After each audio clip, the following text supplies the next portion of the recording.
رأيته خاشعا متصدعا من خشية الله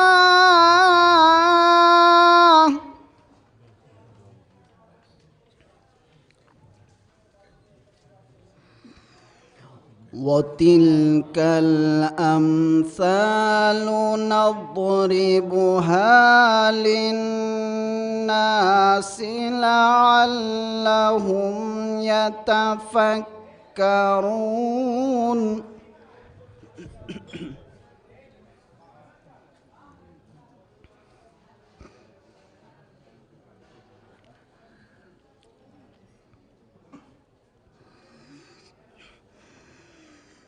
لو أنزلنا هذا القرآن على جبل لرأيته خاشعا متصدعا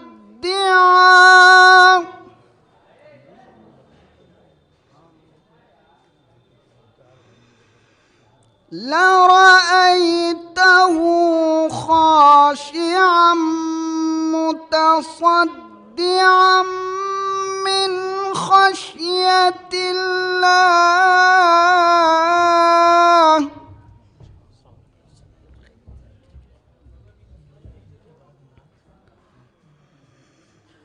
وتلك الأمثال نضربها للناس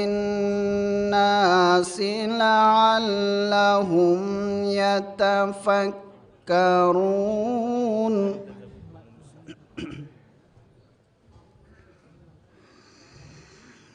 هو الله الذي لا إله إلا هو عالم الغيب والشهادة هو الرحمن الرحيم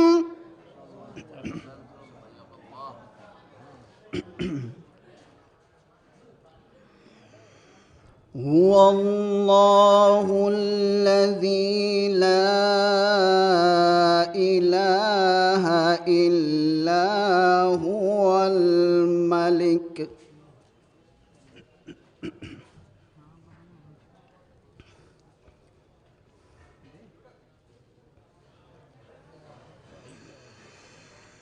هو الله الذي لا إله إلا هو الملك القدوس السلام المؤمن المهيمن العزيز الجبار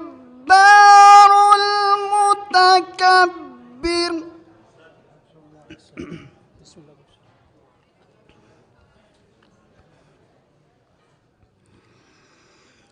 سبحان الله عما يشركون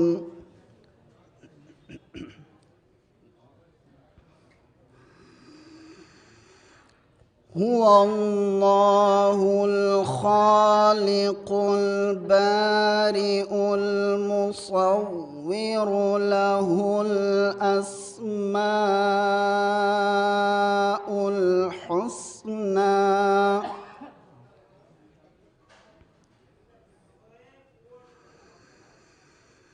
يسبح له ما في السماوات والأرض وهو العزيز الحكيم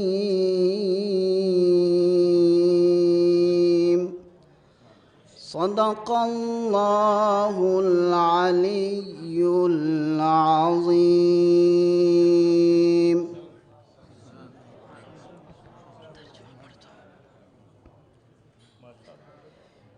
ایمان والو اللہ سے ڈرو اور ہر شخص یہ دیکھے کہ اس نے کل کے لیے کیا بھیج دیا ہے، اور اللہ سے ڈرتے رہو کہ وہ یقیناً تمہارے اعمال سے باخبر ہے۔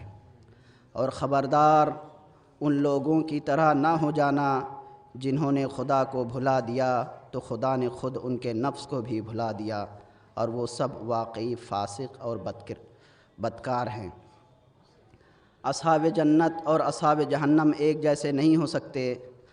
اصحاب جنت وہی ہیں جو کامیاب ہونے والے ہیں۔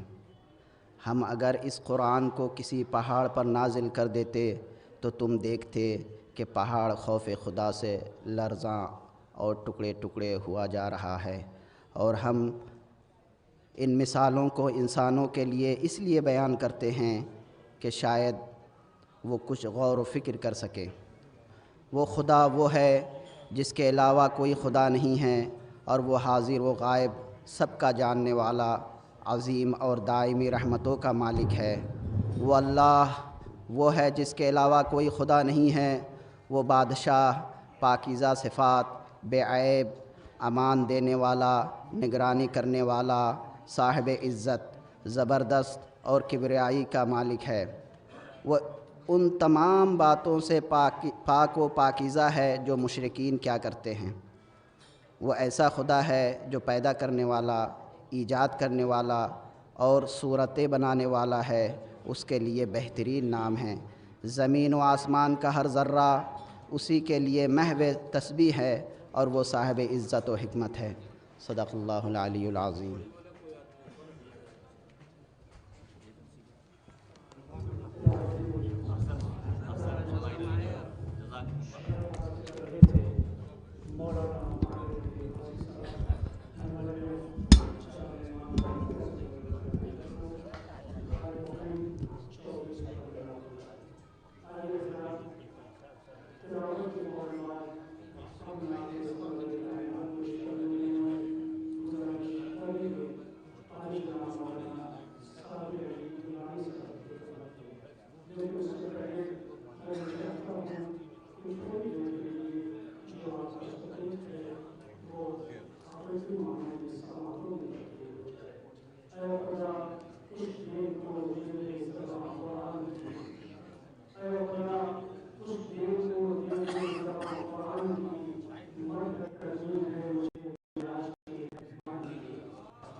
وہ چھوڑ دے دامان مصطفیٰ، میرا جواب ہو سکے ممکن تو لے کے آؤ. یہ شعر بطور خاص دیکھیں. میرا جواب ہو سکے ممکن تو لے کے آؤ، اعلان کر رہا ہے یہ قرآن مصطفیٰ، اعلان کر رہا ہے یہ قرآن مصطفیٰ. اب تر جو کہہ رہے تھے وہ برباد ہو گئے، اب تر جو کہہ رہے تھے وہ برباد ہو گئے، مہکا ہوا ہے اب بھی گلستان مصطفیٰ، مہکا ہوا ہے اب بھی گلستان مصطفیٰ. گلدستہ اذاں پا حبش کا غلام ہے. بطور خاص دے گا شعر، شاید کوئی میسیج ہو، پیغام ہو. گلدستہ اذاں پا حبش کا غلام ہے، انسانیت پا اب بھی ہے احسان مصطفیٰ، انسانیت پا اب بھی ہے احسان مصطفیٰ. اور ایک علمی ادارے میں کانفرنس ہو رہی ہے، شعر بطور خاص دیکھیں. اس دور ارتقاء میں بھی جو علم سے ہے دور، اس دور ارتقاء میں بھی جو علم سے ہے دور، اس کی سمجھ میں آئے گی کیا شان مصطفیٰ.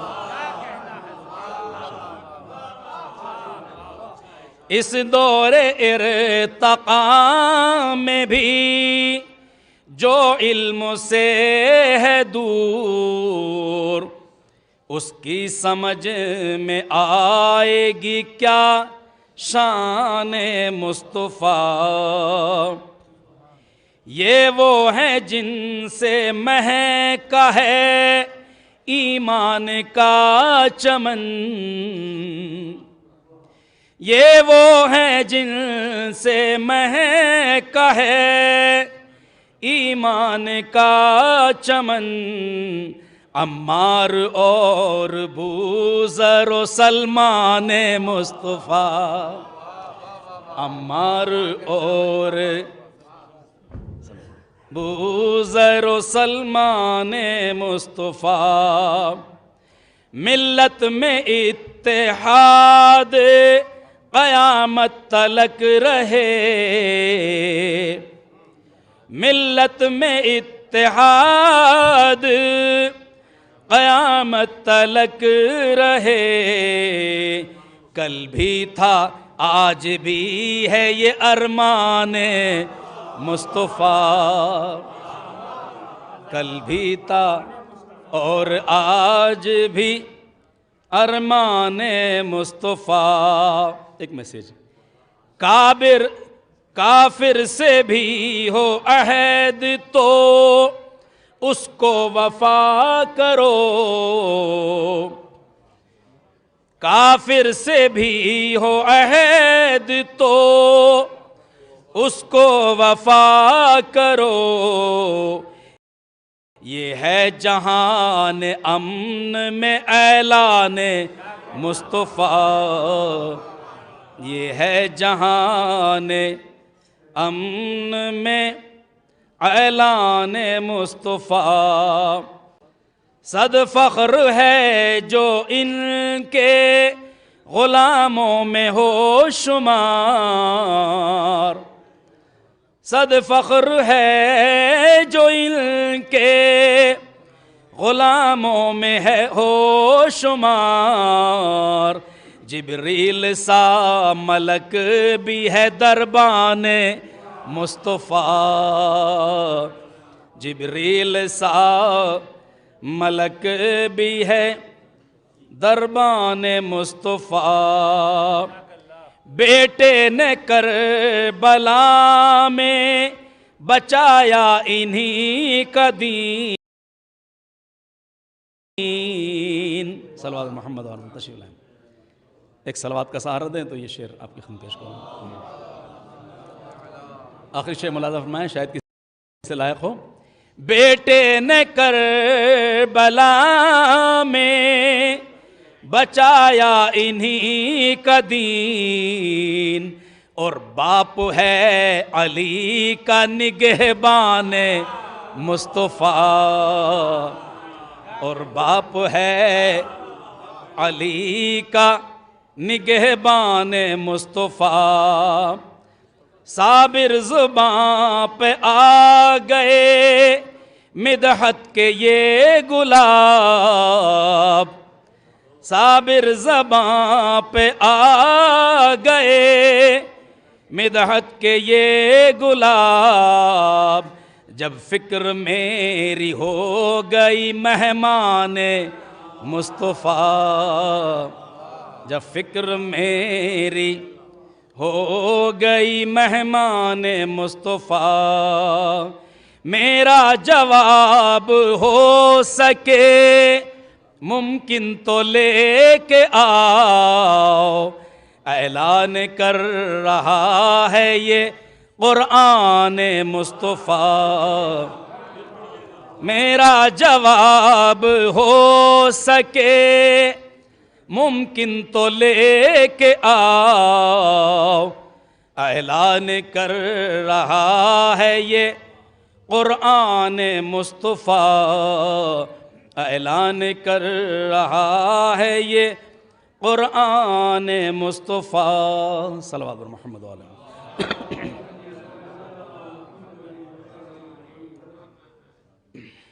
تین بند جو موضوع سے متعلق ہیں اس دیکھیں کہ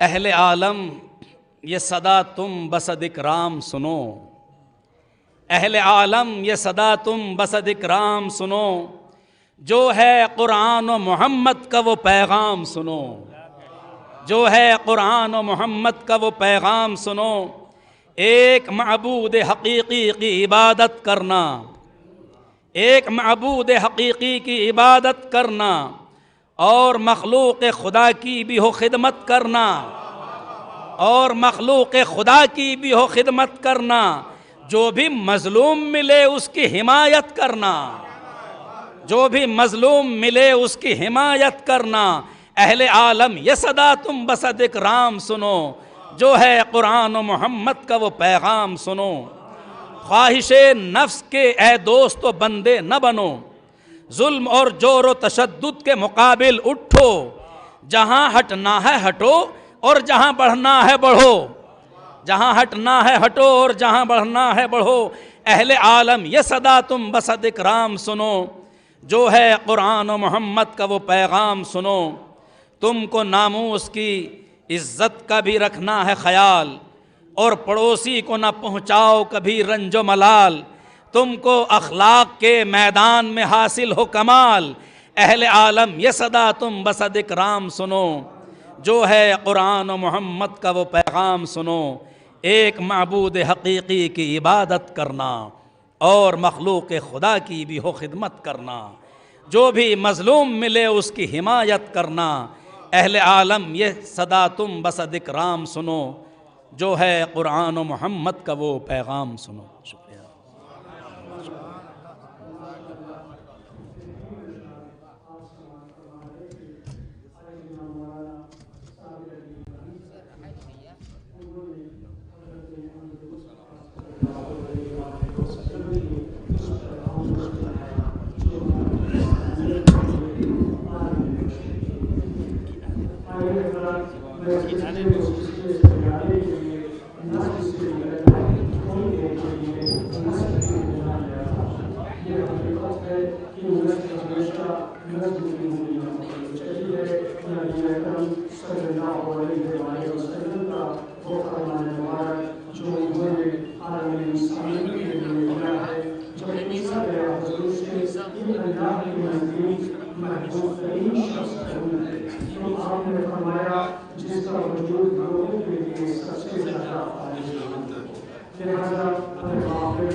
بس ٹھیک ہے بات کر بس ٹھیک ہے ٹھیک ہے.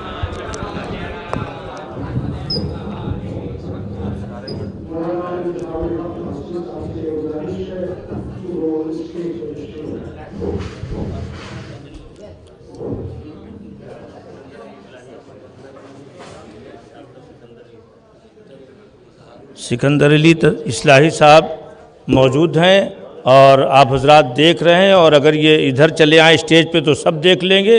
آپ حضرات اتنی زور سے صلوات پڑھیے کہ یہ آ جائے.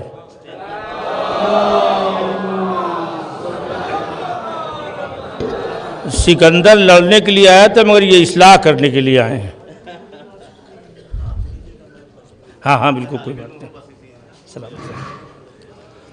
اعوذ باللہ من الشیطان الرجیم. بسم اللہ الرحمن الرحیم. قل هو اللہ احد اللہ الصمد لم یلد ولم یولد ولم یکن لہ کفوا احد. تمام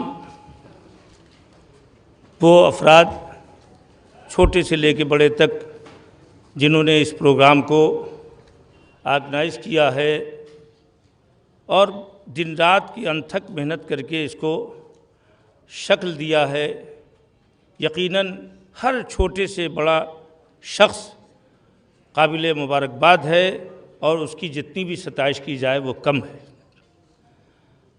عنوان اس کا ہے کہ خدمت خلق اور قرآن پیغمبر اسلام کی عظمت. اس پروگرام کا عنوان ہے. دیکھیے اس کی ضرورت ہی اس لیے پڑی کہ کچھ ان تینوں چیزوں میں کمی کا احساس کیا گیا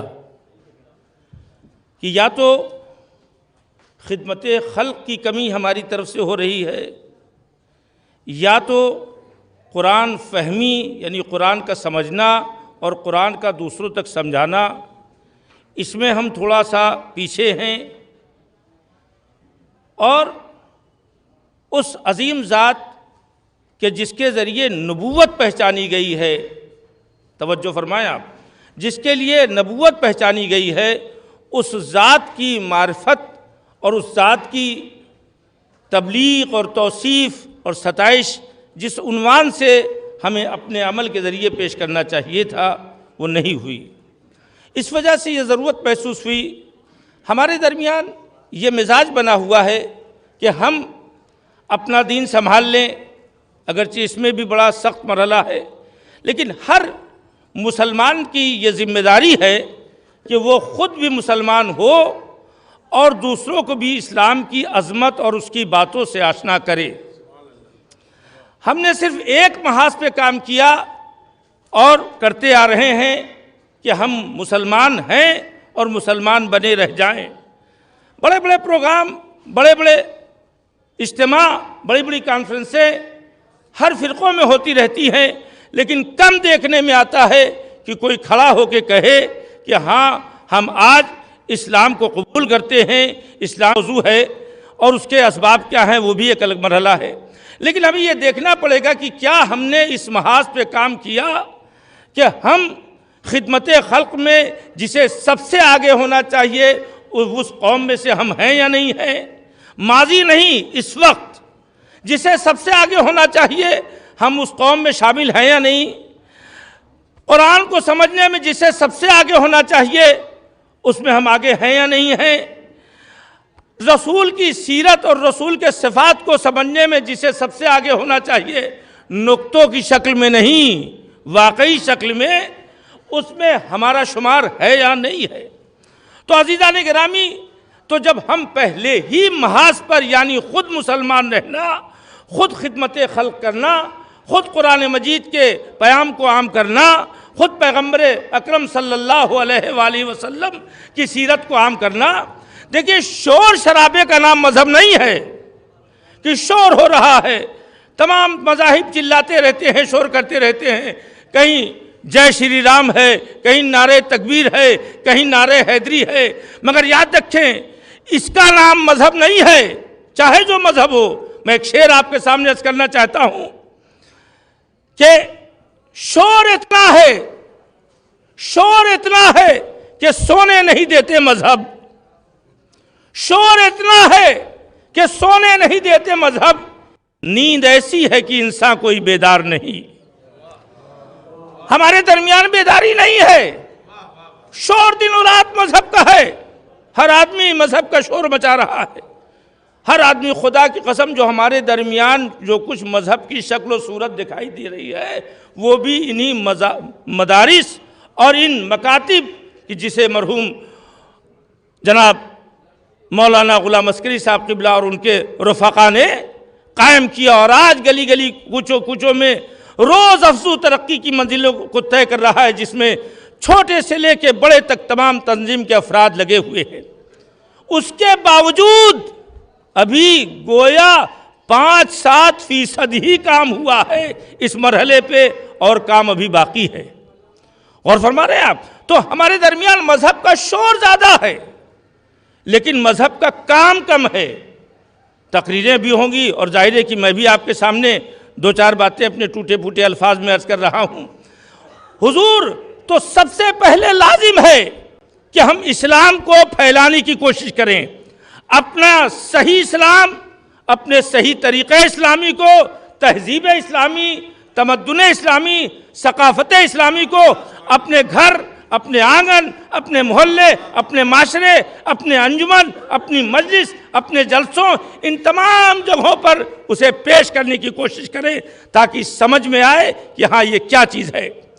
رسول اللہ کو نے نبوت کے ذریعے اپنی ذات کو نہیں پہچانوایا ہے، توجہ فرمائیں، اپنی ذات سے نبوت کو پہچانوایا ہے، اپنی ذات سے نبوت کو پہچانوایا ہے کہ یہ بشر اتنا بلند ہے کہ جو نبوت کے پہچانوانے کا ذریعہ بن رہا ہے کہ ہاں نبی یہ بشر ایسا ہے جس نے کردار پیش کیا ہے جس کے اوپر نبوت فخر کر رہی ہے۔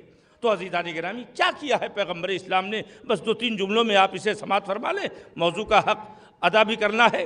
رسول اللہ صلی اللہ علیہ وسلم نے کوئی کلمہ نہیں پڑھایا پہلے، یہ سب آپ دن و رات سنا کرتے ہیں، کوئی کلمہ نہیں پڑھایا۔ وہاں سے یہاں تک آج اسلام کی آواز کیسے پہنچ گئی؟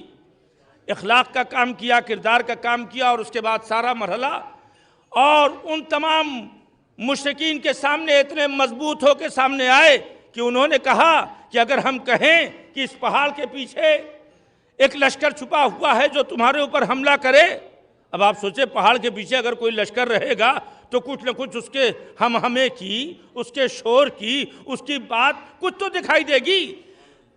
کوئی ایسا نہیں تھا جس نے کہا ہو کہ نہیں یا رسول اللہ ادھر سے تو کوئی آواز ہی نہیں آ رہی، آپ کہہ رہے ہیں لشکر ہے موجود۔ لیکن رسول اللہ کی اس بات کے اوپر سب نے یقین کیا، کہا یا رسول اللہ ہمیں یقین ہے، اس لیے کہ آپ نے کبھی جھوٹ نہیں بولا، آپ نے کبھی غلط بیان نہیں کیا ہے، آپ نے جو کہا ہے وہ سچ کہا ہے۔ اب آپ سوچیں کہ تمام مشرک، غور فرما رہے ہیں، مشرک اور منکر خدا کو اگر قریب لانا ہے اور اس سے سچائی کا اقرار کروانا ہے تو جو سیرت رسول نے چھوڑی ہے وہی سیرت آج ہمیں پیش کرنی پڑے گی، ورنہ جب سیرت کی روشنی کم ہو جائے گی تو اندھیرا خود بخود دکھائی دینے لگتا ہے۔ لہذا اتنا اجالا سیرت کا، خدمت خلق کا، قرآن فہمی کا معاشرے میں پھیلنا چاہیے کہ جتنے بھی ناسمجھ قسم کے لوگ جو رسالت کے اوپر، جو قرآن کے اوپر، یا جو خدمت خلق کے مرحلے میں پیچھے ہیں اور اس کے بعد اپنے کو آگے بھی ظاہر کرتے ہیں، ان افراد کے اندھیرے کو مکمل طور پہ مٹا دیا جائے۔ بہت ہی خاموشی سے آپ نظم بھی سن رہے تھے، زیادہ بول نہیں رہے تھے، لیکن ہمیں بلوانا نہیں مگر صلوات ضرور پڑھوانا ہے تاکہ آپ متوجہ ہو کے ماں باپ کے مقررین کو سن لیں، چونکہ زیادہ تر علماء ہیں، زیادہ تر افاضل ہیں، یہ سب کے سب لوگ بیٹھے ہوئے ہیں، لیکن بیداری کے لیے صلوات تو ضروری ہے۔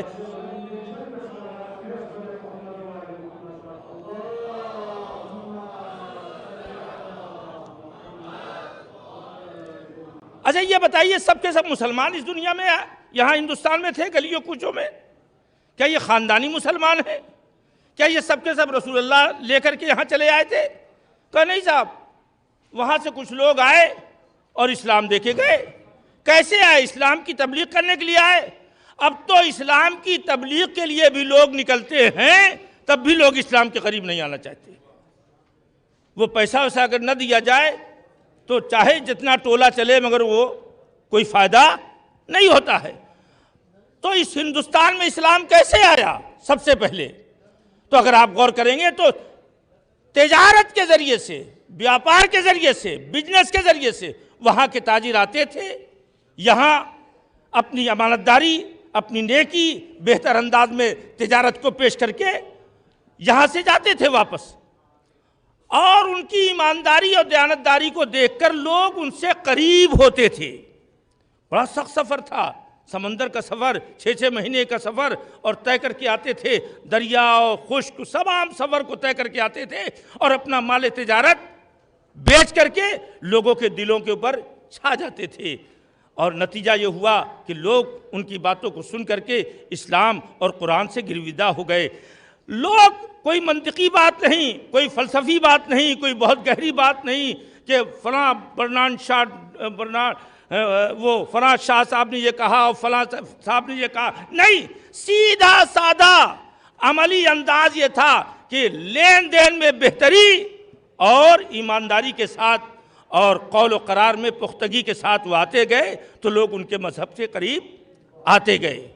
آہستہ آہستہ اسلام کا قافلہ بڑھتا گیا، وہیں سے لوگ لے کے آئے جہاں اسلام کا یہ پھلدار درخت اگا تھا، وہیں سے اسلام یہاں آیا ہے۔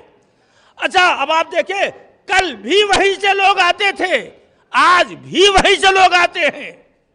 غور فرما رہے ہیں آپ؟ کل بھی وہیں سے لوگ آتے تھے، آج بھی وہیں سے لوگ آتے ہیں، مگر آپ خوب جانتے ہیں کل آنے والا اسلام دے کے جاتا تھا، ایمان دے کے جاتا تھا، آج آنے والا ہوٹلوں میں اسلام بیچ کے چلا جاتا ہے۔ آج کا آنے والا ہوٹلوں میں اسلام بیچ کے چلا جاتا ہے۔ ظاہر ہے کہ اب اسلام کی عظمت اور اسلام کی اہمیت کیسے آنے والا، اور جبکہ کل بڑی مشکلات کے ساتھ آتا تھا، آج تو 4 گھنٹے میں آ جاتا ہے، لیکن اس کے بعد اثر نہیں ہوتا۔ اس کا مطلب یہ ہے کہ ہمیں اپنا جائزہ لینا پڑے گا کہ ہم کہاں کھڑے ہیں۔ وہ فریضہ کہ ہم دوسروں تک اسلام اور قرآن اور اخلاق کی باتیں پہنچا رہے ہیں یا نہیں، یہ فریضہ ادا ہو رہا ہے یا نہیں۔ خود مسلمان رہنے کا فریضہ تو خوب ادا کرتے ہیں لوگ جس طرح سے چاہا، مگر وہ فریضہ ادا نہیں کرتے۔ الحمدللہ ان فرائض کے سلسلے میں جو محنت ادارے تنظیم المکاتب انجام دے رہا ہے، آپ دوسروں کی تو بات چھوڑیے، اپنے ہی لوگ وار کرنے کے لیے تیار ہے۔ یہ غلط کہہ دیا، وہ غلط کہہ دیا، یہ شریعت کے خلاف، وہ شریعت کے خلاف، جبکہ ہمیشہ شریعت کی اتھارٹی عالم مرجع سب موجود ہیں جن کا اجازہ بھی حاصل ہے کہ آپ اس پر خرچ کیجئے، خوب آپ اس کے ذریعے سے دین اسلام کا کام کیجئے۔ اس کے باوجود ہمارے معاشرے کے سازشی ذہن اور جاہل افراد اس ادارے کے اوپر کچھ نہ کچھ انگشت نمائی کرتے رہتے ہیں کہ صاحب یہ کر دیا، وہ کر دیا۔ پہاڑ کے اوپر آپ روزانہ کہتے رہیے، مگر الحمدللہ یہ اتنا بڑا ادارہ ہے کہ خدا کی قسم اتنی جلدی، اتنے مختصر انداز میں، اتنا زیادہ پورے ہندوستان میں اس کانفرنس کا چرچا آسان نہیں تھا۔ یہ ادارے کی ہر جگہ پہنچ، جڑ، بیان بازی ہم جیسے لوگ، بے تکے لوگ بہت سے کر کے چلے جاتے ہیں، مگر کام کرنے والے لوگ کم ہیں، سننا بھی انہی کو پڑتا ہے۔ اللہ طاقت دے ان تمام افراد کو تاکہ اسی انداز سے یہ قافلہ آگے بڑھے۔ تو پھر میں بات وہی لے آتا ہوں کہ ہمارے اوپر لازم ہے کہ ہم اس شعبے کو بالکل چھوڑ کے بیٹھے ہیں کہ ہم مسلمان بنائیں، ہم اسلام کو پھیلائیں۔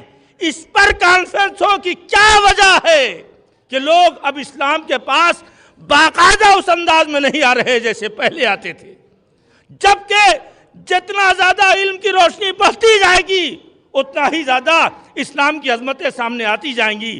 مگر یاد رکھیں، صرف کتابوں کے اندر رہنے والا اسلام علم سے تو حاصل ہو سکتا ہے، مگر عمل کے ذریعے سے جب تک اسلام نہیں پیش کیا جائے گا اس وقت تک اسلام نہ مسلمان کے سمجھ میں آئے گا نہ غیر مسلمان کے سمجھ میں آئے گا۔ توجہ فرمایا آپ نے؟ تو ظاہر ہے کہ ہمارے پر لازم ہے اس بات پر سوچیں۔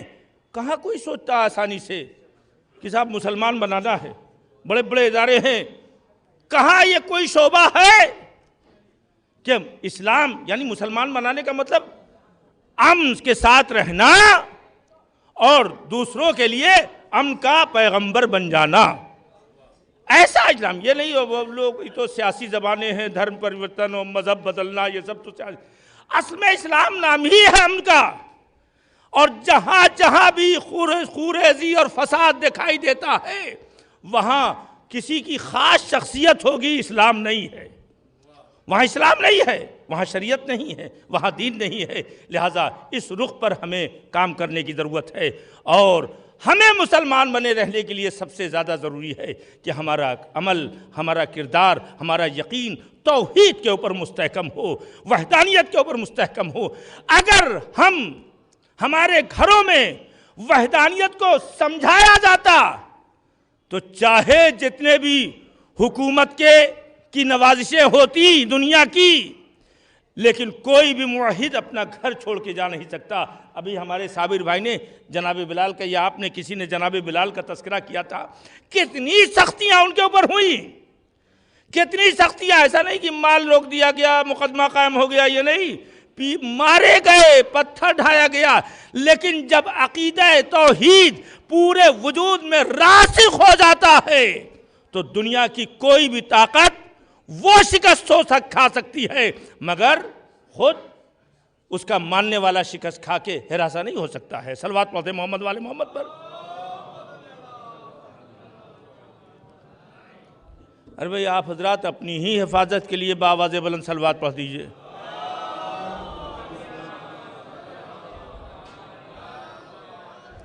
غور فرمایا آپ نے؟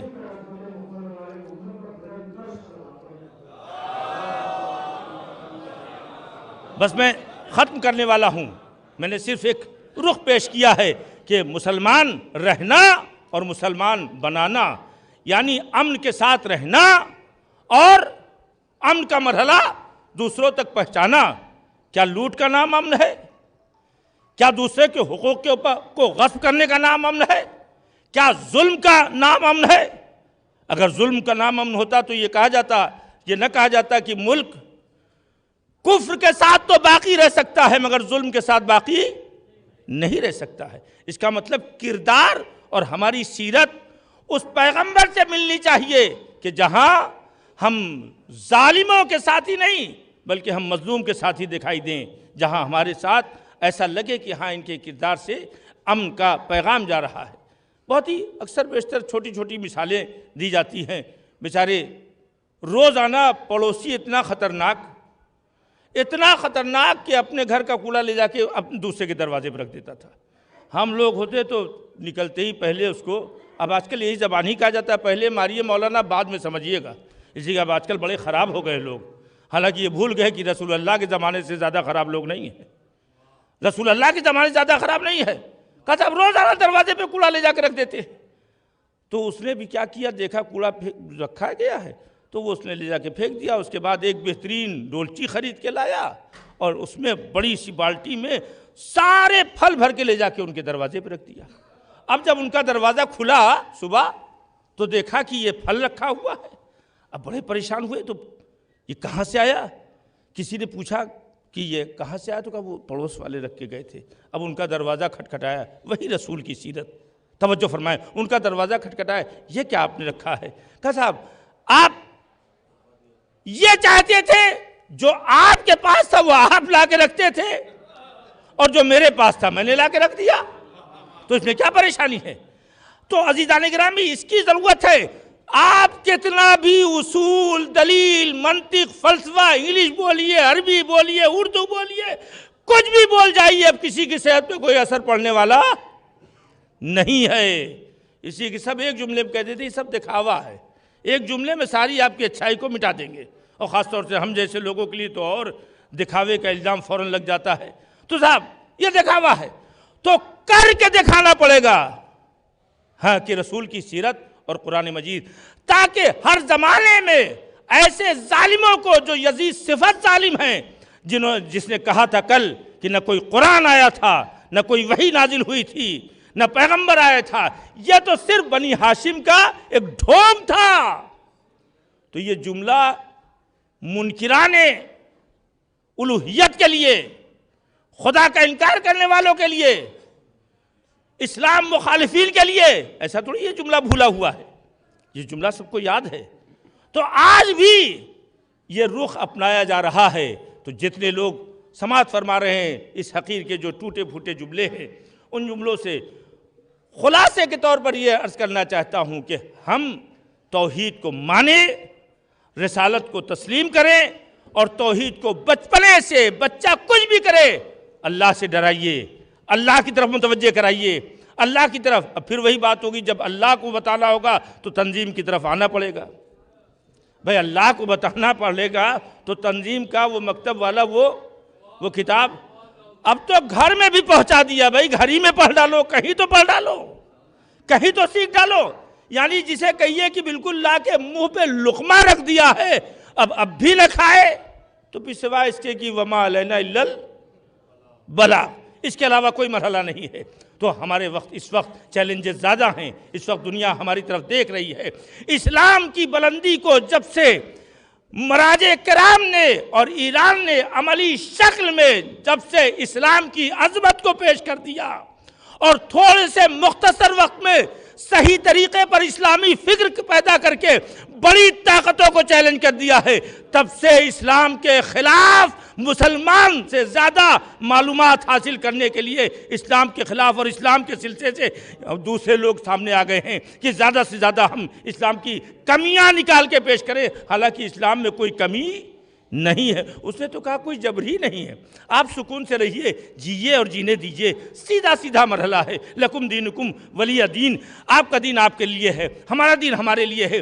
لیکن اگر آپ کسی دین کے اوپر حملہ کرتے ہیں تو یہ بھی یاد رکھیں کہ ہمارے پاس حیدر کرار بھی موجود ہے، اور علماء جو نبوت کے پیغام تبلیغ کو اپنے دوش پہ لے کے چلنے والے ہیں، ان کا مضبوط دوش آج بھی موجود ہے، ان کا مضبوط یہ کندھا آج بھی موجود ہے، اور بتوں کو توڑنے والے لوگ آج بھی موجود ہیں۔ ایسا نہیں ہے، اگر ڈر نہ ہوتا تو اس قسم کے واردات اور اس قسم کے واقعات نہ ہوتے۔ اللہ طاقت دے۔ یقیناً حیرت ہوتی ہے، ایک ہندی میں لفظ کہا جاتا ہے لو پروش، دو آدمی تو بالکل ہمارے سامنے لو پروش دکھائی دے رہے ہیں، ایک ہمارے سامنے صفی بھائی بیٹھے ہیں، دوسرے سرفراز بھائی ہیں۔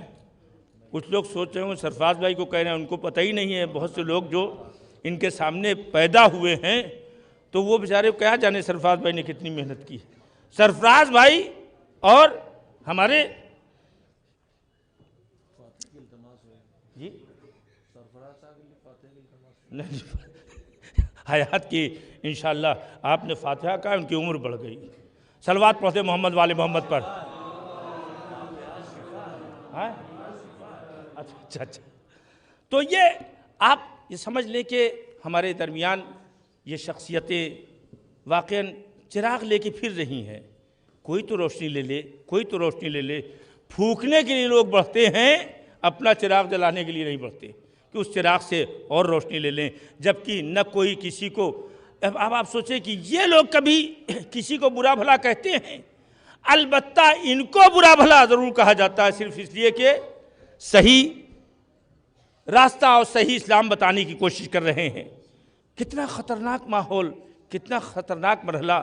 آج بھی حالات ایسے ہی ہیں کہ ہم سب کچھ ماننے کے لیے تیار ہیں مگر عمل کرنے کے لیے تیار نہیں ہیں. رسول اللہ صلی اللہ علیہ وسلم کے پاس ایک شخص وہ پہنچا کہ جس نے اپنی بیٹی کو زندہ دفن کیا تھا، اور زندہ دفن کیا تھا لیکن بعد میں مسلمان ہو گیا تھا. پیغمبر کے پاس پوچھا تو پیغمبر نے پوچھا یہ بتاؤ کہ تم نے کیسے، کس دل سے اپنی بیٹی کو زندہ دفن کر دیا؟ کس دل سے تم نے اپنی بیٹی کو زندہ دفن کر دیا؟ تو اس نے کہا یا رسول اللہ کیا بتاؤں میں کہ میں نے کس دل سے اپنی بیٹی کو زندہ دفن کیا ہے. اس وقت دو طرح سے دفن ہوتی تھی بچیاں، پیدا ہوتے ہی دفن کر دی جاتی تھی، یا اگر کسی طرح سے باپ اپنی محبت سے روک لے گیا اور کچھ بڑی ہو گئی، سمجھدار ہو گئی، لیکن معاشرے کا دباؤ اتنا تھا، غلط معاشرے کا، باطل معاشرے کا، خراب معاشرے کا، توحید سے دور معاشرے کا، رسالت سے دور معاشرے کا اور پیغمبر کی سیرت سے دور معاشرے کا اتنا زیادہ دباؤ تھا کہ بڑی ہونے کے بعد اس کو دفن کرنا پڑا. پیغمبر نے پوچھا کیا تجھے کچھ احساس نہیں ہوا؟ کہا یا رسول اللہ میری بچی جب بڑی ہو گئی تھی میں اسے مجبور ہو کے سوسائٹی، سماج، معاشرے، خاندان، بیوی، اس عہد کے اعتبار سے میں نے یہ نام الگ سے لیا. ان تمام چیزوں کا نام لے کر کے میں عرض کر رہا ہوں کہاں سے آدمی دبتا ہے. یہ دباؤ ایسا ہوتا ہے کہ آدمی قرآن کے خلاف کام کرنے لگتا ہے، رسول کی سیرت کے خلاف کام کرنے لگتا ہے، اللہ کی مرضی کے خلاف کام کرنے لگتا ہے. اب اس نے کہا یا رسول اللہ جب میں نے اپنی بیٹی کو قبر میں لٹالا ہے تو میرے پیراہن میں خاک لگ گئی تھی. میری بیٹی اس آخری مرحلے میں جب مجھ سے وہ جدا ہو رہی تھی اس نے لیٹے لیٹے اپنے ہاتھوں سے میرے پیراہن کی خاک صاف کی ہے. یا رسول اللہ وہ منظر آج تک مجھے بھولتا نہیں ہے. آپ دیکھیں جب معاشرہ اور سماج اسلامی نہیں ہوتا تو دباؤ میں بہت سے اسلامی اصول ان معاشرے کے گندے پیروں کے تلے دب جاتے ہیں اور ان کا خون ہو جاتا ہے. آج بھی معاشرے میں بہت سی جگہ اسلام سے دور رہنے کی وجہ سے کردار کشی ہو رہی ہے، سیرت کو دبایا جا رہا ہے. اور یہ کردار کشی اگر کسی اچھے انسان کی ہو رہی ہے تو یہ نہ سمجھیے گا کہ رسول اللہ اور اللہ ناراض نہیں ہوں گے، وہ سب ناراض ہوں گے.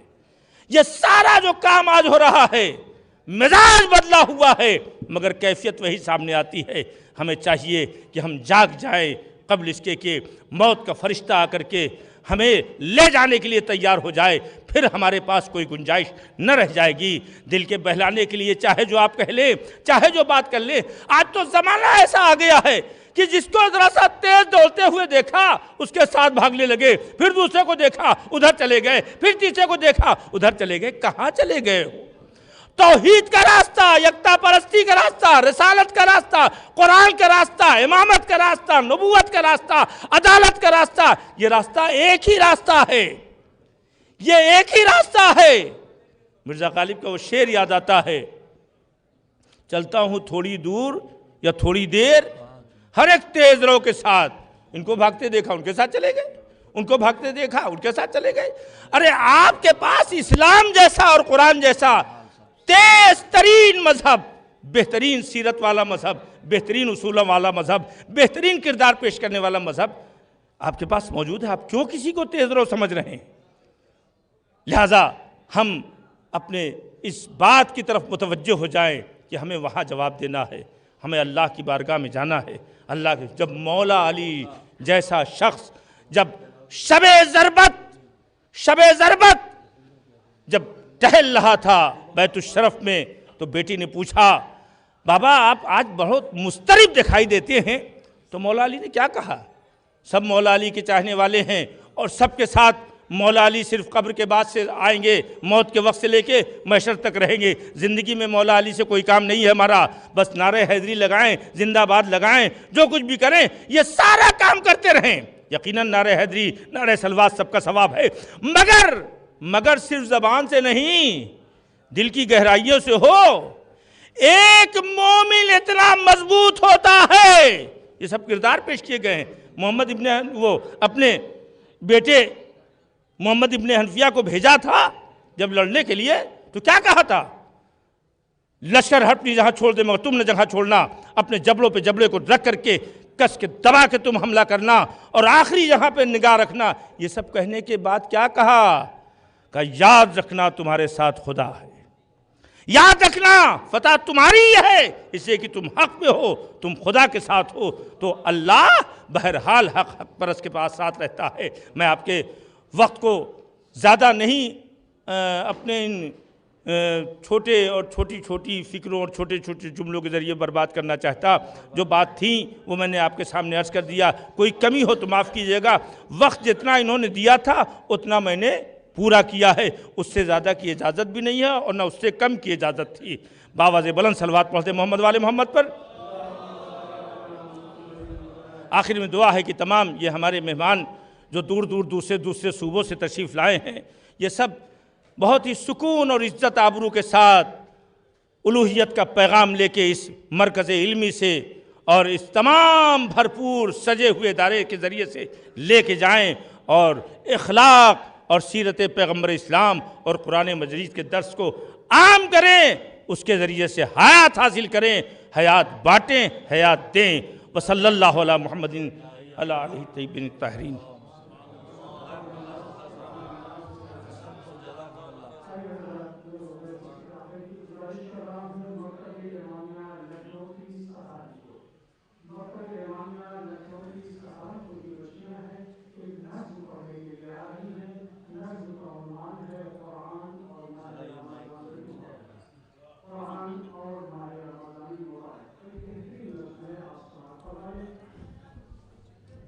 حضرات السلام علیکم۔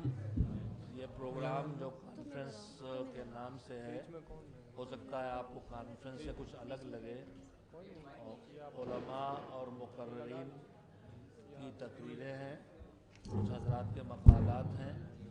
پیغام وہی دینا ہے، ایک خدا کی عبادت اور خلق خدا کی خدمت، جس کا نتیجہ یہ لینا ہے کہ آپس کا بھائی چارہ اور جو آپس کی میل محبت ہمارے ملک کے باشندوں میں ہے، تمام دین الگ الگ ادیان کے ماننے والوں میں، جسے چھیننے کی کوشش کی جا رہی ہے، غلط فہمیاں پھیلا کے وہ غلط فہمیاں دور ہوں، صحیح پیغام پہنچے۔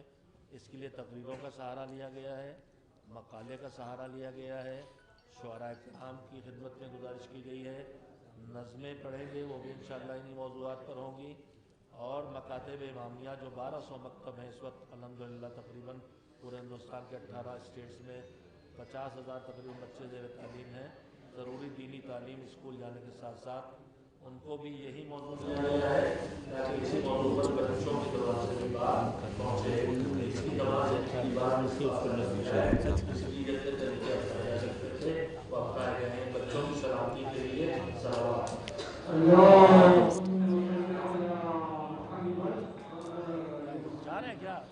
حاضران محفل علماء اکرام السلام علیکم۔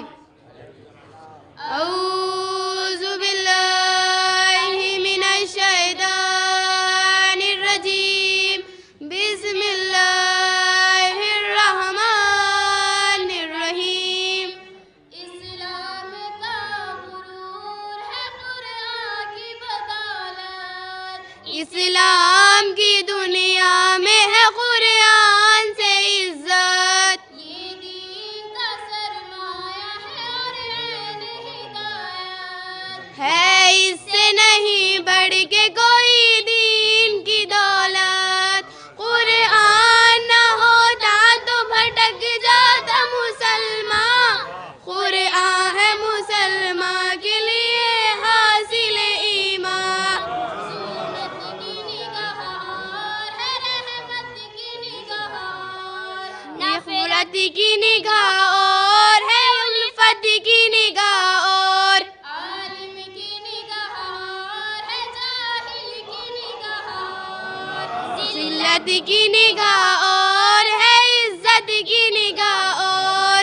تو انسان کا خالق تو فقط ایک خدا ہے، کیوں اہل زمانے کا پھر انداز جدا ہے۔ دنیا کی بہار اور ہے یزداں کی بہار اور، گلشن کی بہار اور ہے ایمان کی بہار اور، شعبہ کی بہار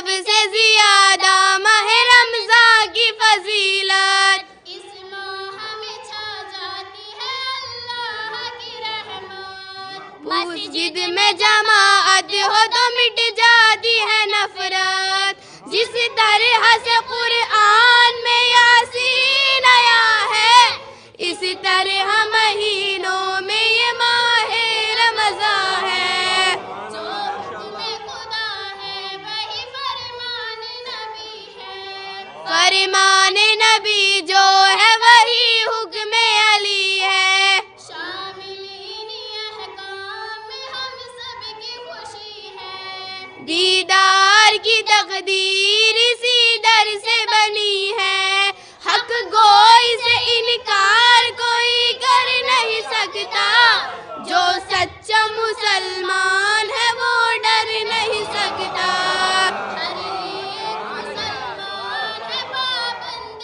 شریعت، ہر ایک کا جدا ہوتا ہے انداز عبادت، اسلام میں ہے حکم نبی ماننا سنت، بھولے نہ کوئی ایک گھڑی فرمان نبوت، ہم دیکھو ادا کرتے ہیں یوں اجر رسالت، ایک ہاتھ میں قرآن ہے تو ایک ہاتھ میں اطراط، حق خالق اکبر کا ادا ہو نہیں سکتا، قرآن کبھی اطراط سے جدا ہو نہیں سکتا، اپنوں کی عداوت سے بھلا ہو نہیں سکتا، تم چاہو کہ راضی ہو خدا ہو نہیں سکتا، الفت ہے اگر سچی تمہیں آل نبی سے، دیکھو متمسک رہو تم مولا علی سے، رمضان میں مسجد کی بھی بڑھ جاتی ہے زینت، پوچھو نہ شب قدر کی کچھ قدر و فضیلت، مسجد میں سبھی رہتے ہیں مصروف عبادت، اس ماہ میں شیطان کی گھٹ جاتی ہے قوت، مسجد میں نمازی جو کھڑے ہوتے ہیں جا کر، عقبہ ہے اگر بگڑا بنا لیتے ہیں آ کر، السلام علیکم۔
بجتا رہے گا پربت کردار تاب حشر، بجتا رہے گا پربت کردار تاب حشر، خاموش ہو بھی جائے اگر ساز زندگی۔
کلیئر نہیں ہوا ہے، آپ واضح کر دیجیے گا، ٹھیک ہے، معذرت چاہیے۔ نہیں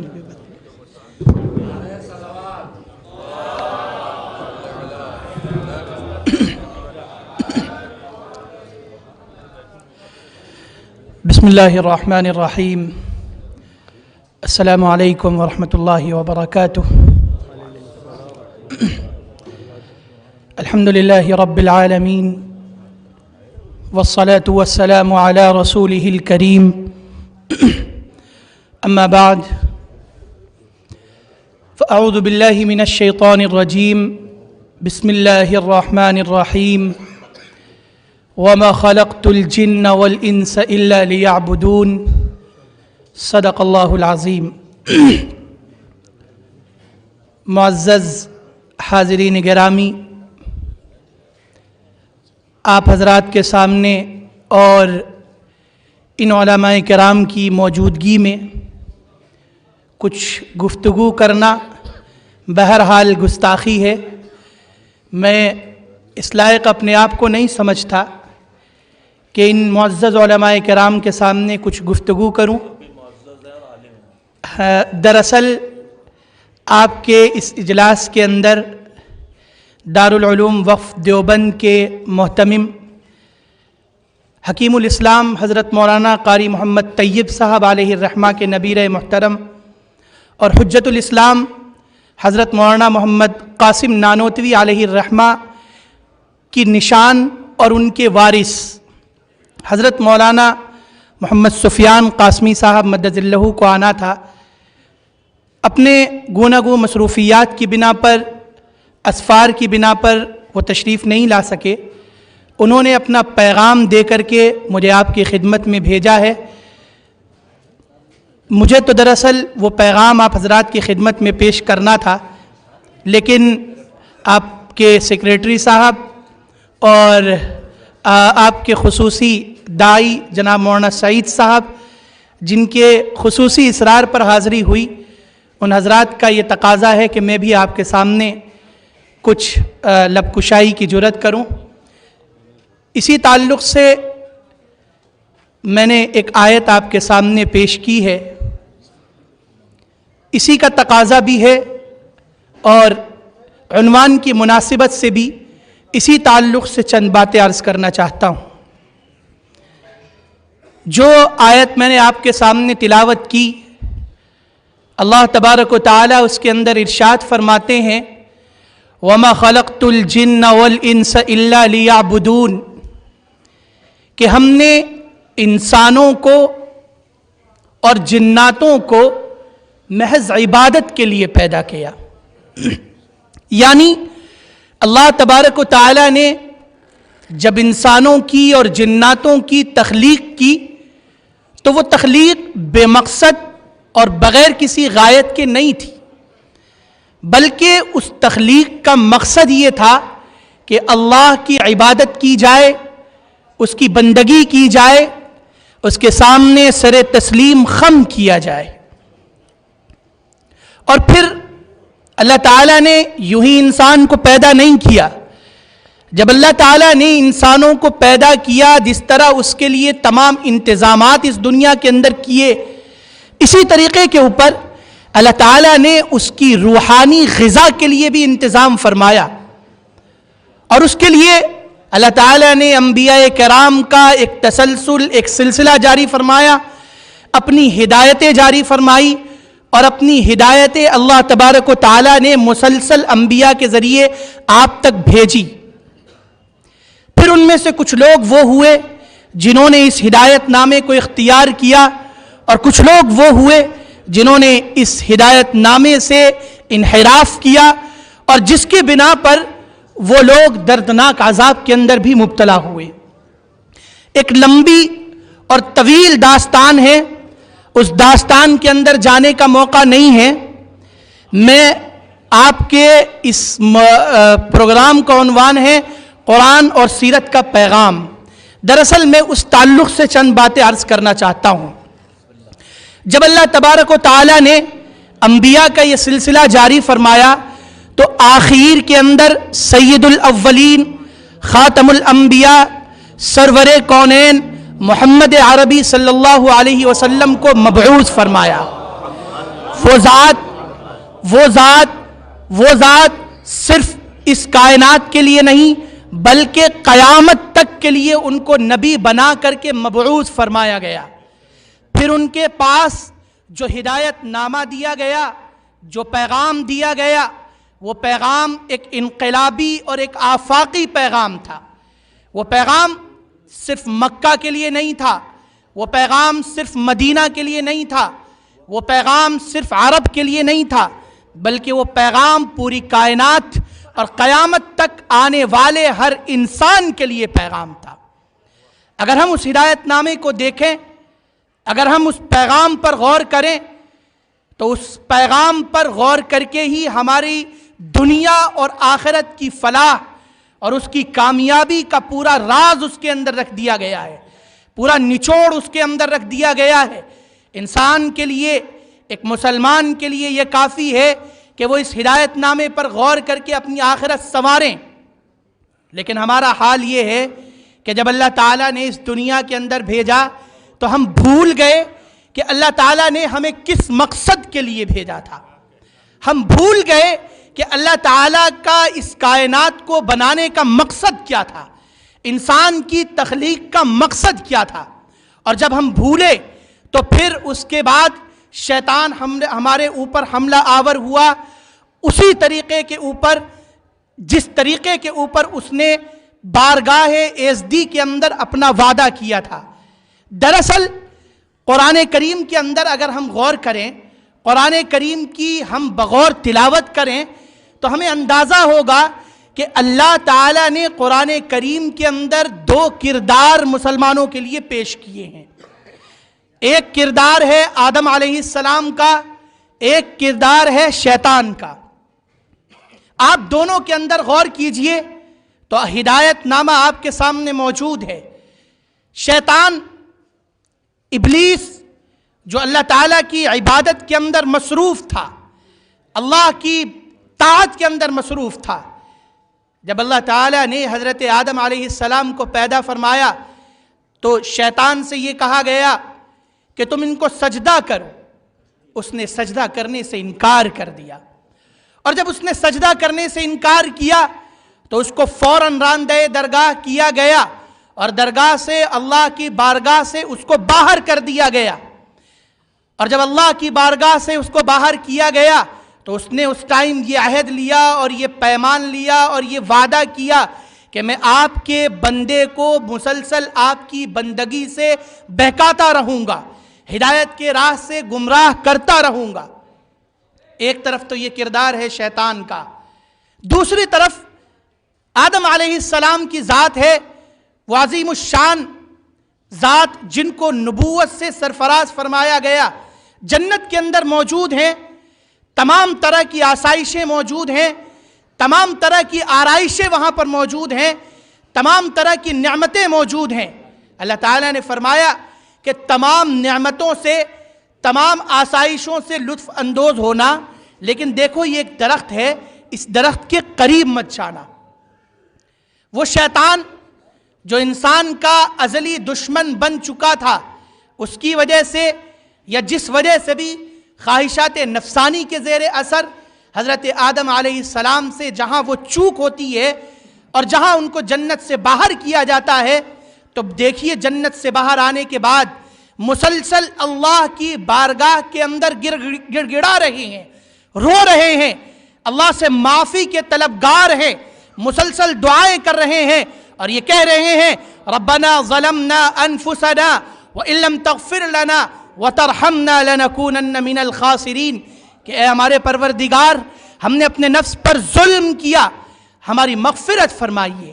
اے ہمارے پروردگار، اگر آپ نے ہمیں نہیں بخشا، اگر آپ نے ہماری معافی نہیں فرمائی، اگر آپ نے ہمیں معاف نہیں کیا تو یقیناً ہم خسارے کے اندر ہوں گے۔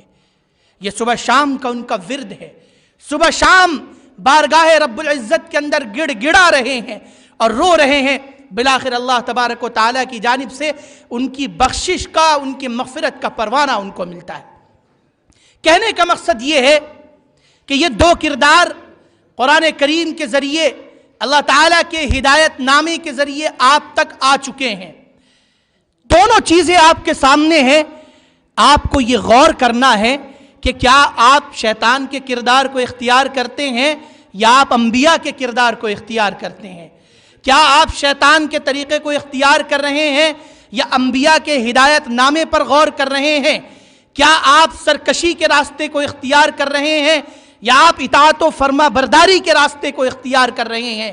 اسلام کا تو مطلب یہی بیان کیا گیا، یا ایھا الذین آمنوا ادخلوا فی السلم کافہ ولا تتبعوا خطوات الشیطان انہ لکم عدو مبین۔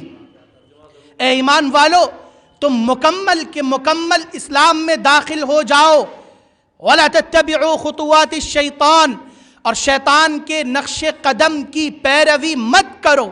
وہ شیطان جو تمہارا ازلی دشمن ہے، جو تمہارا دشمن ہے، جو تمہارے پیچھے پڑا ہوا ہے، اس کا مقصد اور اس کی زندگی کا یہی وظیفہ ہے کہ وہ تمہیں راہ ہدایت سے بھٹکائے، اس سے بچتے رہنا۔ اگر تم فلاح چاہتے ہو تو اسلام کے اندر مکمل کے مکمل داخل ہو جانا، اور اگر تم یہ سوچتے ہو کہ میں نے صرف لا الہ الا اللہ اور محمد الرسول اللہ کہہ دیا اور میں مکمل اسلام میں داخل ہو گیا، تو اس کو بھول جانا۔ اسلام میں داخل ہونے کا مطلب صرف یہ نہیں ہے کہ تم نے کلمہ پڑھ لیا، بلکہ اسلام میں داخل ہونے کا مطلب یہ ہے کہ تمہاری زندگی کا ایک ایک عمل، تمہارا ایک ایک کردار، تمہارا ہر خلق، تمہارا ہر عمل، تمہارے معاشرت، تمہاری معاملت، یہ تمام کے تمام اسلامی دائرے کے اندر ہو اور اسلامی سانچے کے اندر ہو، تبھی تم جا کر کے مکمل اسلام کے اندر داخل ہوگے اور تبھی تم مکمل طور پر اسلام اور مسلمان کہلاؤ گے۔ یہ ہے اسلام کا اصل پیغام، جس پیغام کو لے کر کے محمد عربی صلی اللہ علیہ وسلم تشریف لائے ہیں، جس ہدایت نامے کو لے کر کے آپ صلی اللہ علیہ وسلم تشریف لائے ہیں۔ اب آپ کے ذمے ہیں، اب آپ کو غور کرنا ہے کہ آپ محمد عربی صلی اللہ علیہ وسلم کے پیغام کو اختیار کرتے ہیں یا شیطان کے راستے کو اختیار کرتے ہیں۔ آپ اللہ کے اس ہدایت نامے کو اختیار کرتے ہیں یا شیطان کے راستے کو اختیار کرتے ہیں، یہ آپ کے اختیار کے اندر ہے۔ آخری پیغام آ چکا ہے، انقلابی کتاب آ چکی ہے، آفاقی کتاب آپ کے پاس آ چکی ہے، جس کے اندر قیامت تک آنے والے ایک ایک انسان اور قیامت تک آنے والی ایک ایک تہذیب، قیامت تک آنے والی ایک ایک معاشرت، قیامت تک آنے والا ایک ایک معاشرہ، ہر ایک کے لیے پیغام موجود ہے، ہر ایک کے لیے لاہیہ عمل موجود ہے۔ اگر آپ کو نہیں مل رہا ہے تو اس کی وجہ یہ ہے کہ آپ اس کے اندر غور نہیں کر رہے ہیں۔ آپ ذرا غور کیجئے، جس معاشرے کے اندر آپ صلی اللہ علیہ وسلم کی بعثت ہو رہی ہے، وہ معاشرہ انتہائی جہالت کے اندر ڈوبا ہوا ہے۔ وہ معاشرہ کون سی ایسی برائی ہے جو برائی اس معاشرے کے اندر نہیں تھی؟ کون سی ایسی بدکرداری ہے اور کون سا ایسا غلط کام ہے جو اس معاشرے کے اندر نہیں ہو رہا تھا؟ تمام غلط کام، تمام برائیاں اس معاشرے کے اندر موجود تھی۔ اس معاشرے کے اندر آپ صلی اللہ علیہ وسلم کی بعثت ہوتی ہے۔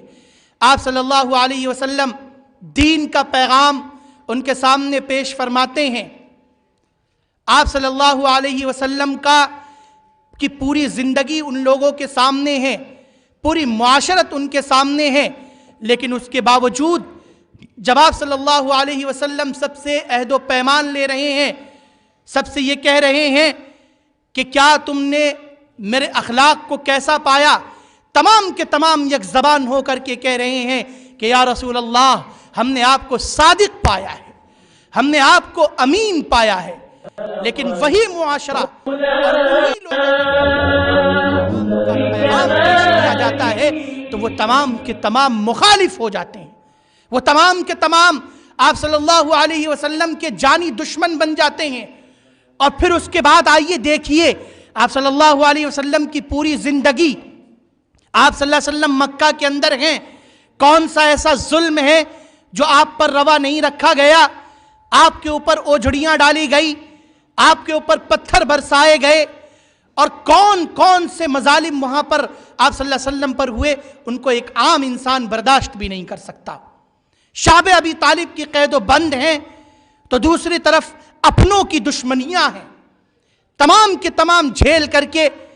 اور پھر اسلام کا پیغام جب عام ہوتا ہے اور جب اسلام کا پیغام پورے عرب کے اندر پھیلتا ہے اور پھر عرب کے اندر پھیلتے ہوئے دنیا کے کونے کونے کے اندر پہنچتا ہے، تو پھر ایک وقت وہ آتا ہے جب اللہ تبارک و تعالی آپ کو فتح اور کامیابی سے نوازتے ہیں۔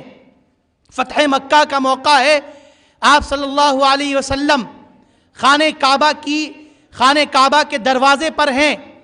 آج وہ تمام کے تمام لوگ جنہوں نے آپ صلی اللہ علیہ وسلم سے دشمنیاں کی تھی، وہ تمام کے تمام لوگ جو آپ کے جانی دشمن بنے ہوئے تھے، وہ تمام کے تمام لوگ جنہوں نے آپ کے اوپر ہر طرح کے مظالم کیے تھے، وہ تمام کے تمام آج ایک صف میں کھڑے ہیں اور وہ اس انتظار کے اندر ہیں کہ دیکھیں کہ آج ہمارے ساتھ کیا معاملہ ہوتا ہے۔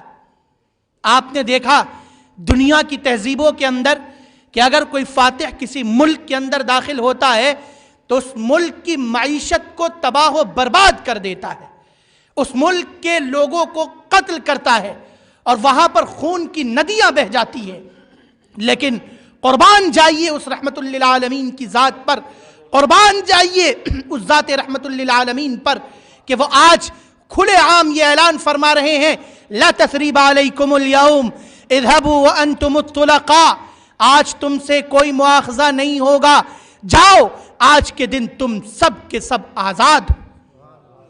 یہ آپ صلی اللہ علیہ وسلم کی رحمت کا ایک اہم پہلو ہے، یہ آپ صلی اللہ علیہ وسلم کے عفو درگزر کا ایک اہم کردار ہے جسے ہمیں اپنانے کی ضرورت ہے۔ آپ صلی اللہ علیہ وسلم جب مکہ کے اندر موجود ہیں، تمام مظالم کو سہ رہے ہیں، لیکن اسلام کی دعوت اور اسلام کے پیغام سے پیچھے نہیں ہٹ رہے ہیں۔ ایک کردار اور ایک زندگی آپ صلی اللہ علیہ وسلم کی مکی زندگی ہے، ایک زندگی آپ صلی اللہ علیہ وسلم کی مدنی زندگی ہے۔ ایک موقع کے اوپر آپ صلی اللہ علیہ وسلم اقلیت کے اندر ہیں، اور اقلیت کے اندر رہتے ہوئے کس طریقے سے اسلام کا پیغام پہنچا رہے ہیں وہ ہمیں غور کرنے کی ضرورت ہے۔ ایک طرف آپ مدینہ کے اندر ہیں، اکثریت کے اندر ہیں، اکثریت کے اندر بھی رہتے ہوئے دوسروں کے ساتھ کیسے انصاف کا معاملہ کر رہے ہیں۔ یہودی وہاں پر موجود ہیں، لیکن وہاں کی اقلیتوں کے ساتھ جس انصاف کا معاملہ آپ صلی اللہ علیہ وسلم نے کیا اور جس طریقے کے اوپر عہد و پیمان کو پورا کیا، تاریخ آج تک اس کی مثال پیش کرنے سے قاصر ہے۔ بہرحال بات تو بہت طویل ہو رہی ہے، مجھے بہت مختصر بات کرنی تھی۔ کہنے کا اصل مقصد یہ ہے کہ آج کا ہمارا معاشرہ، آج کی ہماری تہذیب، آج کی ہماری معاشرت، یہ تمام کی تمام مختلف برائیوں کی جکڑ کے اندر ہے، مختلف قید و بند کے اندر ہے۔ ہماری تہذیب ہو، ہماری معاشرت ہو، اگر یہ کہا جائے کہ جدید جاہلیت کی جکڑ میں ہے تو یہ غلط نہیں ہوگا۔ ایک قدیم جاہلیت تھی جس جاہلیت کے اندر آپ صلی اللہ علیہ وسلم کو مبعوث فرمایا گیا تھا۔ آج جدید جاہلیت ہے، نبوت کا سلسلہ بند ہو چکا ہے۔ آپ صلی اللہ علیہ وسلم کے بعد کوئی نبی اور کوئی پیغامبر آنے والا نہیں ہے۔ آپ صلی اللہ علیہ وسلم آخری نبی ہیں، خاتم الانبیاء ہیں۔ اب آپ کے پیغام کو عام کرنا، آپ کے پیغام کے اندر غور و فکر کرنا، اور ایسے حالات کے اندر جن حالات کے اندر آپ کو ہر طرف سے شیطان اپنی سرکشی کے اندر اور اپنی بدکرداریوں کے زیر اثر جکڑے ہوئے ہیں، آپ کو اس جکڑ بندیوں سے کس طرح نکلنا ہے، اس کا طریقہ آپ صلی اللہ علیہ وسلم کے ہدایت نامے میں موجود ہے۔ اگر آپ چاہتے ہیں کہ دنیا اور آخرت کی کامیابی آپ کے قدم چومے، اگر آپ یہ چاہتے ہیں کہ دنیا کے اندر اور آخرت کے اندر سرخروئی آپ کو حاصل ہو، اگر آپ یہ چاہتے ہیں کہ ہمارے اندر بھی اسی طریقے کے اوپر ہمارا ایمان پیدا ہو جو ہمارے اکابر، جو ہمارے مشائخ اور ہمارے بڑوں کے اندر تھا، تو اس کے لیے آپ کو سیرت رسول کا اثر نو مطالعہ کرنا پڑے گا۔ آپ کو سیرت رسول کے اندر غور و فکر کرنا پڑے گا۔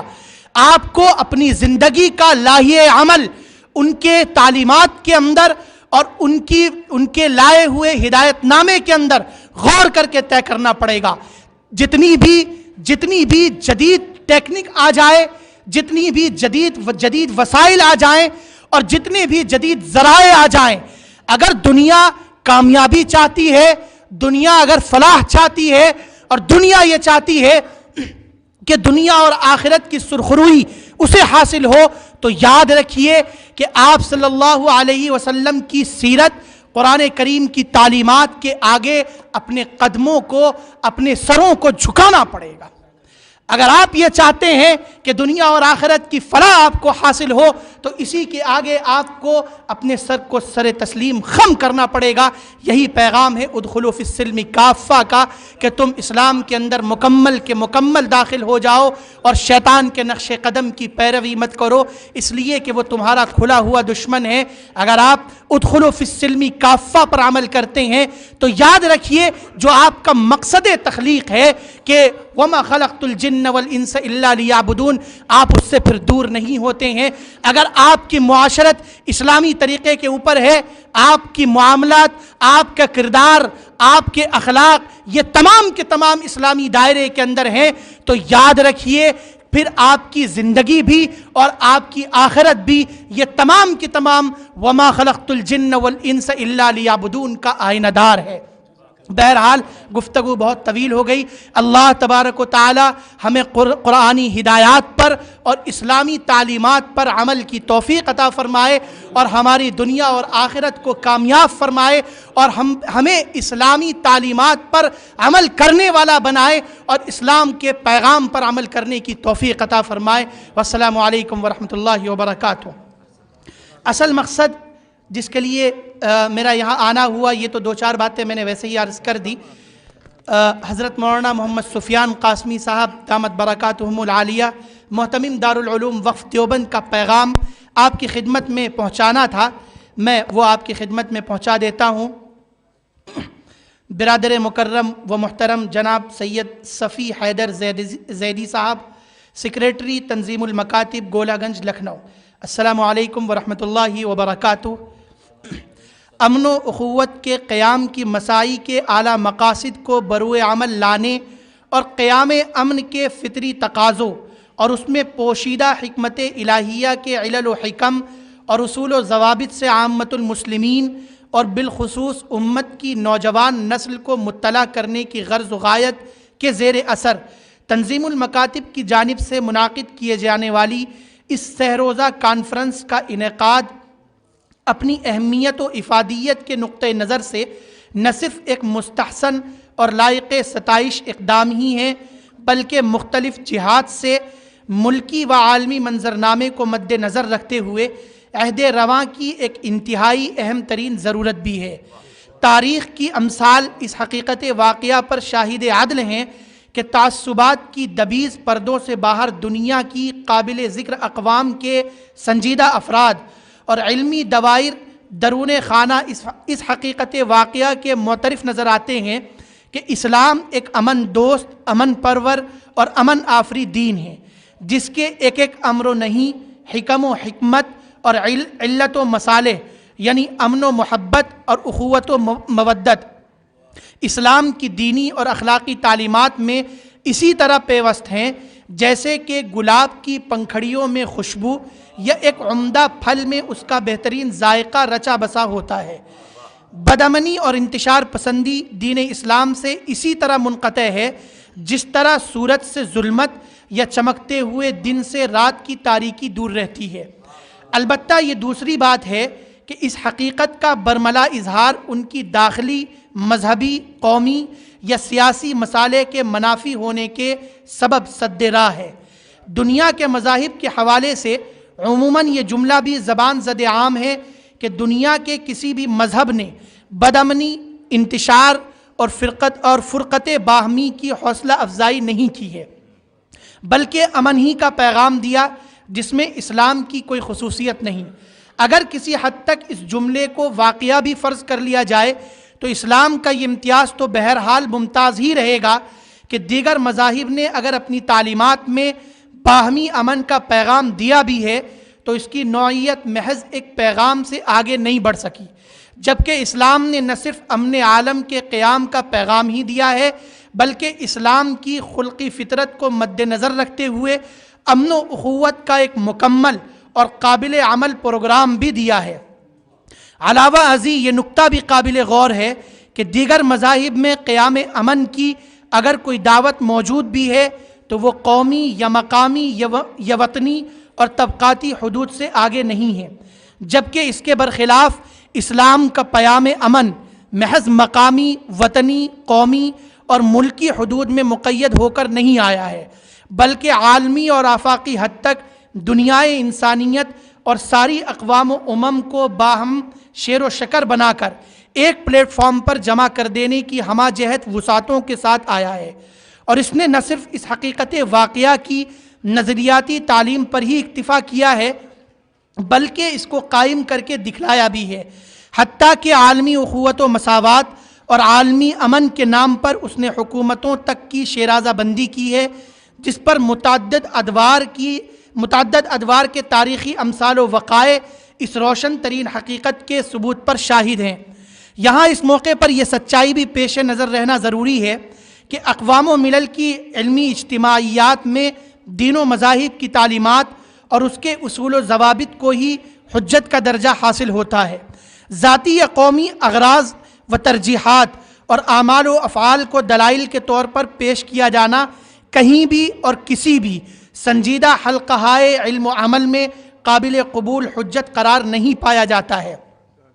چنانچہ مذکورہ نقطۂ نظر سے ضرورت اسی بات کی ہے کہ کلم الناس علی قدر عقولہم کے اصول پر عصر حاضر کے معیار رد و قبول اور سطح فہم کو مد نظر رکھتے ہوئے قیام امن عالم کے حوالے سے اسلام کے اصول و فروع کو اس حیثیت سے پیش کیا جائے جس سے اسلام کے امن و آشتی، اخوت و ملنساری اور امن و سکون کے فطری نظام عمل کے خد و خال روشن ہو سکیں، جس کے جملہ رازہائے عمل ایک خدا کی عبادت، مخلوق کی خدمت اور قرآن و سنت کے ابدی پیغام سے ہی مربوط ہیں۔ اس مختصر پیغام کے ساتھ بارگاہ رب کریم میں دعا گو ہوں کہ حق تعالیٰ آپ حضرات کی ان مخلصانہ مساعی کو مقصدی لحاظ سے کامیابیوں اور کامرانیوں سے سرفراز فرمائیں، نیز امت مسلمہ کے حق میں عمل کے اعتبار سے ثمر آور فرماتے ہوئے دیگر افراد نوع انسانی کے لیے مشاہدہ حق کا وسیلہ بنائے۔ آمین یا رب العالمین۔ وما علینا الا البلاغ المبین۔ محمد سفیان قاسمی، محتمم دارالعلوم وقف دیوبند۔ مورخہ 29 ربیع الثانی مطابق 5 دسمبر 2021۔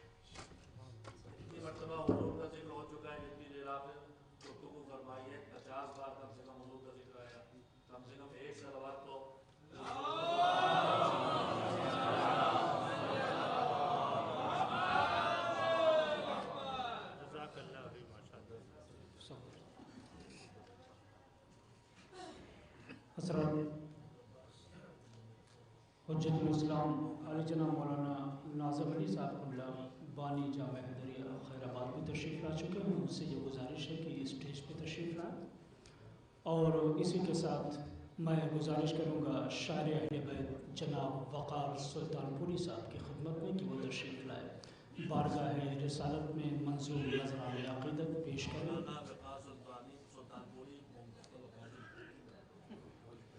مولانا وقار سلطان پوری صاحب قبلہ ممتازی وفاظ تشریف لا رہے ہیں، بہترین لب و لہجے کے شاعر ہیں، بآواز بلند نعرہ صلوات ارشاد فرماتے ہیں۔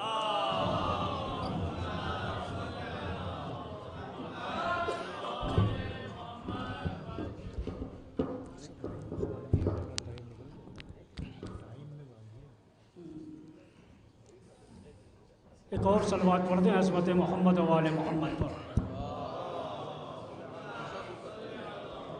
آئیے سرکار اوپر تشریف لائیں۔ السلام علیکم ورحمۃ اللہ وبرکاتہ۔ شاعر اہل بیت جناب رضی عثمانی صاحب بھی تشریف لا چکے ہیں، ان سے یہ گزارش ہے کہ اسٹیج پہ تشریف لائیں۔ مل جل کر عظمت محمد و آل محمد پر بآواز بلند صلوات پڑھتے ہیں آپ حضرات۔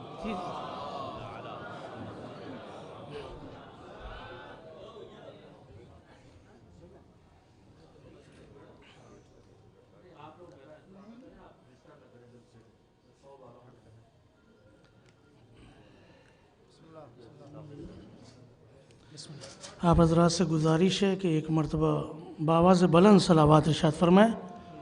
اللہم صل علی محمد۔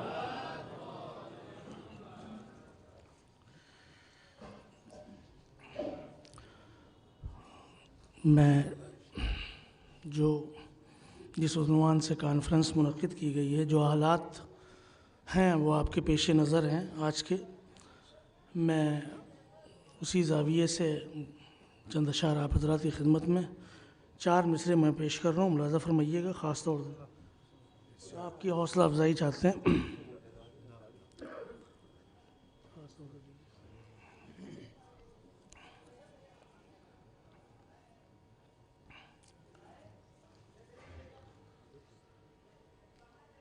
باطل حکومتوں